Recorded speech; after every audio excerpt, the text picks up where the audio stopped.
plantarle cara al Real Madrid? Pues es bastante obvia la pregunta. Europa es una filial en términos geopolíticos de los Estados Unidos. Hoy todos aquellos que llevan años defendiendo la OTAN como sistema de seguridad para Europa pues van a tener que dar ciertas explicaciones. Y la OTAN es un sistema de seguridad militar liderado por los Estados Unidos, del que depende Europa, pues creo que nuestra posición es como la del Castilla con respecto al Real Madrid. Algunas paradojas. Europa... Perdona, pero algún día, aunque sea solo como anécdota, el Castilla le gana al Madrid. Luego le dicen que no debía hacerlo. Y le mandan al rincón de pensar. Sí. Pero lo intenta, ¿no? Lo intenta, pero es el equipo filial, el patrón es... Por eso digo. Es el patrón.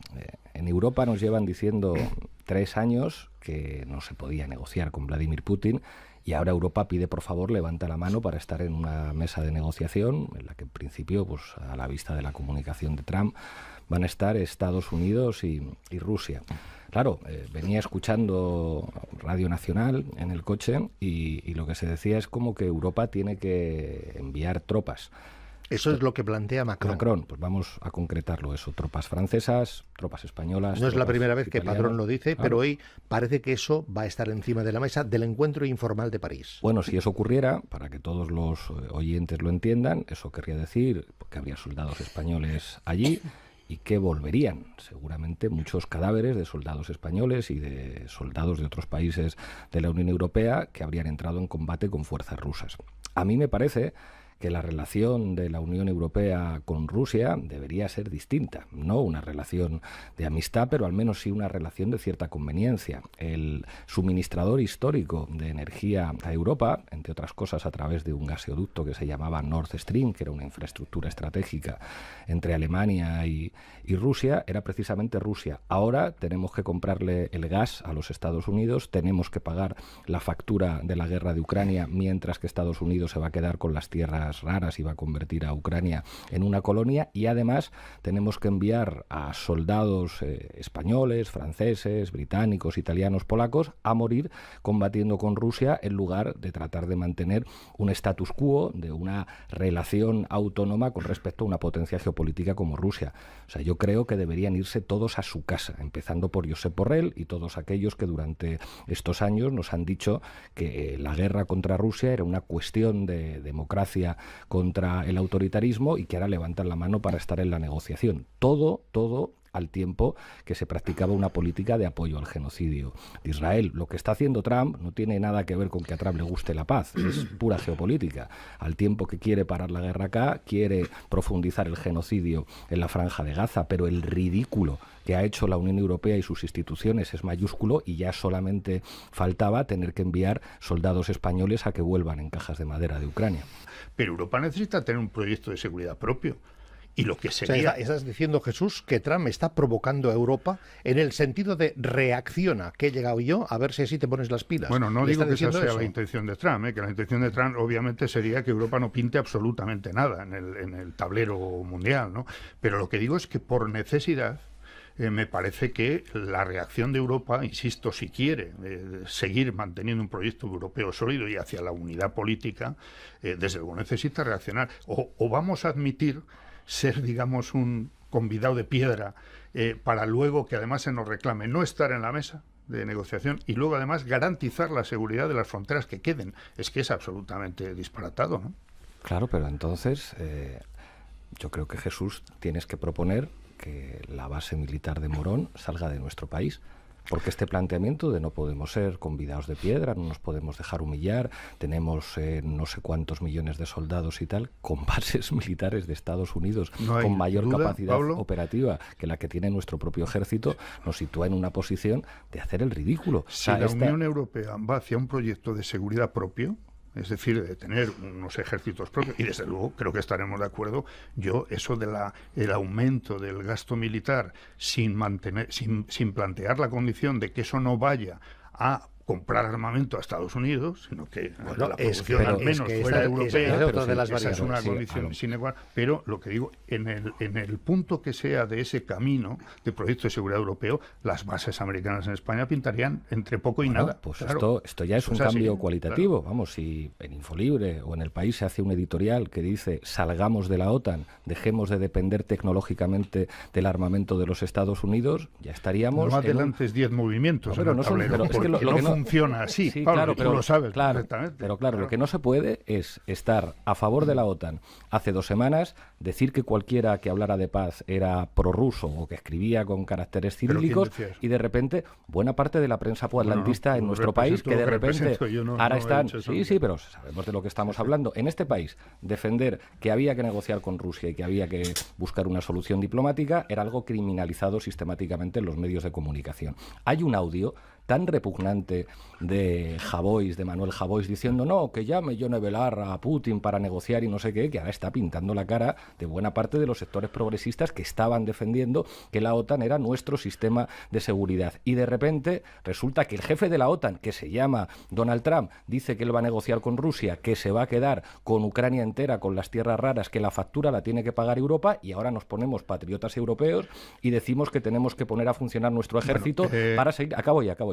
Para seguir poniendo muertos encima de la mesa cuando hemos perdido nuestra soberanía energética, que ahora depende de Estados Unidos y ya no depende del comercio de gas que tenían Rusia y Alemania, y hablamos de sacar músculo y de tal cuando tenemos nuestro continente intervenido con la presencia militar de bases de los Estados Unidos. Que es que el ejército español no tiene más capacidad operativa todo entero que la base militar que tienen los Estados Unidos en nuestro territorio. Entonces no es que no adelantemos 10 movimientos, es que lo que no podemos hacer es jugar de farol y hacer el ridículo. Vamos a ver, Jesús, y escuchamos a Montse. Sí, no, de hecho mi intervención iba por ahí, ¿no? La sensación de que seguimos sin saber quién es en Europa, quién es quién o quién manda, o a pesar de los múltiples esfuerzos que han hecho en su momento el propio Reino Unido, y por eso sale, y Alemania y Francia en su enquistadísima y eterna guerra, pues no lo sabemos. Y de hecho que Macron intente hacer una cumbre con unos cuantos, los que se quieran sumar, no es más que otro ejemplo de cómo intentan algunos de ellos pues tener un perfil que les determine como líderes de eso que se llama Europa, y donde confundimos Europa y Unión Europea porque no son lo mismo, ¿no? Yo siempre, desde que ha empezado todo este movimiento trumpista, siempre he pensado que es una oportunidad para Europa. De hecho, los informes Letta y Draghi, desde ese punto de vista, lo que explican o lo que intentan desarrollar son los puntos en los cuales esta Unión Europea, que todavía no está federalizada, fuera capaz de tener una sola voz y una política de defensa común, la que sea, que tenga que tener, y una política de soberanía energética común, la que sea, que tenga que tener. Y de esa manera, pues probablemente habrá que decirle a Donald Trump que algunas de esas bases ya no pueden estar aquí. Pero todo eso está por hacer, ¿no? Otras no bases fuera, o sea, esto va a ser tremendo lo de este programa. Claro, no. Pablo Iglesias, Jesús Baraña, Montse Nebrera, contestando la pregunta del día. ¿Ves Europa capaz de plantarle cara a Donald Trump? Pregunta que ahora mismo le traslado a Pol Morillas. Pol, ¿qué tal? ¿Cómo estás? Buenos días. Y luego está también la presencia del secretario general de la OTAN, organismo al que la Unión Europea, si se me permite la expresión, externalizó la defensa, pero que sobre todo está financiado y preferentemente por Estados Unidos. Y han dicho desde la OTAN primero, pero también había advertido Joe Trump, pero ya lo había advertido Joe Biden, que los europeos tenían que financiar más y mejor sus ejércitos y, en definitiva, su política de defensa. Bueno, es que hay un elemento de lo que discutíais anteriormente también que es muy importante tenerlo en cuenta, y es que Europa puede querer avanzar en sus capacidades autónomas en materia de defensa, y eso tiene que necesariamente pasar por integrar más los ejércitos nacionales europeos en el paraguas de la Unión Europea. Eso está claro.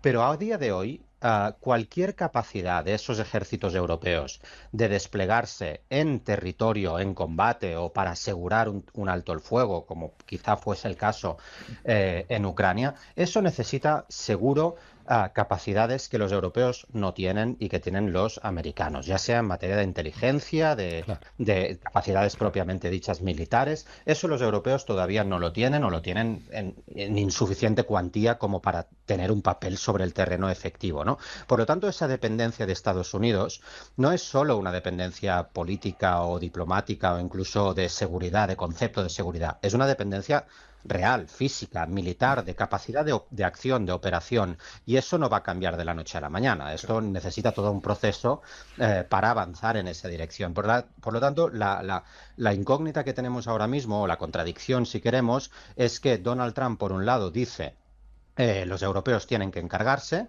los europeos no pueden encargarse de la seguridad de Ucrania sin el apoyo de Estados Unidos, y a la vez Estados Unidos deja fuera de la ecuación, de la negociación, a la Unión Europea. Este es un sinsentido, si queremos decirlo así, que habrá que resolver a medida que la negociación vaya avanzando. Te pregunta Pablo Iglesias. Sí, es que el propio Paul Morillas, en 2018, en tiempos en los que Macron decía que la OTAN era un zombi y había una cierta estrategia conjunta de Merkel y Macron, escribía: para crear un ejército europeo sería necesario superar las distintas culturas estratégicas que conviven en el seno de la Unión, o la tradicional animadversión que esta propuesta genera entre los estados que conciben la OTAN como principal garante de la seguridad colectiva en Europa, como los bálticos o los países del este. ¿Esto qué quiere decir?